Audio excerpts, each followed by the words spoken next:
Cavern rest शहर में सर्दियां कठोर और अंतहीन थीं। हर रात पहाड़ों से कोहरा छा जाता था और घना हो जाता था। जहां तक कोई याद कर सकता है, शहरवासियों को कोहरे का एक अजीब डर था।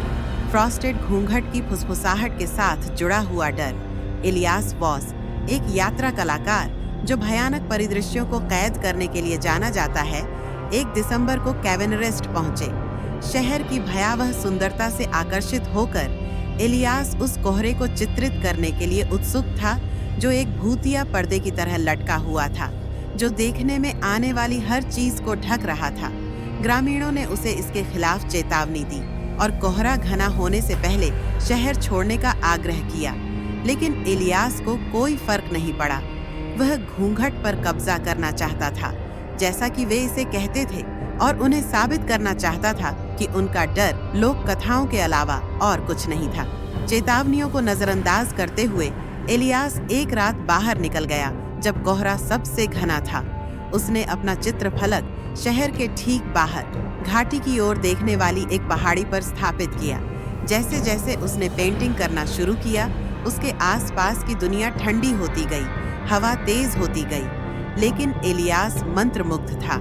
प्रत्येक ब्रश स्ट्रोक कैनवास पर जीवंत प्रतीत होता था।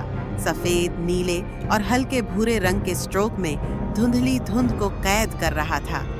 जैसे जैसे कोहरा घना होता गया, इलियास ने कुछ असामान्य देखा। धुंध में एक धुंधली आकृति दिखाई दी।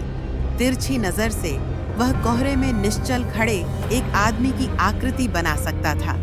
उसने कोई ग्रामीण समझकर आवाज लगाई, लेकिन कोई जवाब नहीं मिला। चित्र को अपनी पेंटिंग में जोड़ने के लिए उत्सुक इलियास ने तुरंत उसका रेखा चित्र बनाना शुरू कर दिया। लेकिन जैसे जैसे वह चित्र बनाता गया, चित्र हिलना शुरू हो गया, धीरे धीरे करीब आ रहा था, लगभग मानो वह उसके स्ट्रोक द्वारा बुलाया जा रहा हो।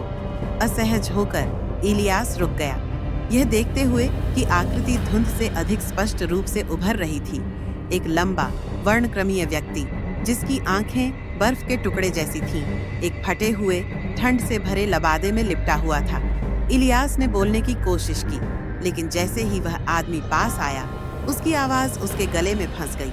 आकृति की खोखली आंखें उस पर टिक गईं और इलियास को अपनी नसों में एक जबरदस्त, सुन्न कर देने वाली ठंड महसूस हुई। भय से स्तब्ध होकर उसने देखा कि आकृति ने हाथ उठाया और धीरे से कैनवास पर ब्रश किया। उस पल में इलियास ने खुद को आगे की ओर खींचा हुआ महसूस किया। एक अप्राकृतिक शक्ति ने उसे अपनी ही पेंटिंग में खींच लिया। संघर्ष करते करते ब्रश उसके हाथ से गिर गया, लेकिन इसका कोई फायदा नहीं था। घूंघट उस पर दावा कर रहा था। वह खुद को पेंटिंग में फिसलता हुआ महसूस कर सकता था। उसके हाथ पैर सख्त हो रहे थे और उसकी सांसें तेज बर्फीली हाँफ रही थीं। जब सुबह हुई तो शहरवासियों को पहाड़ी पर इलियास का चित्रफलक मिला। उसकी पेंटिंग बिल्कुल सजीव थी। कोहरे से ढके कैनवास में घूंघट के भीतर फंसी इलियास की छवि आतंक में जमी हुई खड़ी थी, जो कि कैवन रेस्ट की सर्दियों की धुंध को सताने वाली एक नई आकृति थी। उस दिन के बाद से शहरवासी नए भय के साथ फ्रॉस्टेड घूंघट के बारे में बात करने लगे, क्योंकि अब वे जानते थे घूंघट ने एक और दावा किया था, और जो कोई भी इसके रहस्यों को तोड़ने की हिम्मत करेगा, वह हमेशा के लिए इसके जमे हुए भूतिया रैंक में शामिल हो सकता है।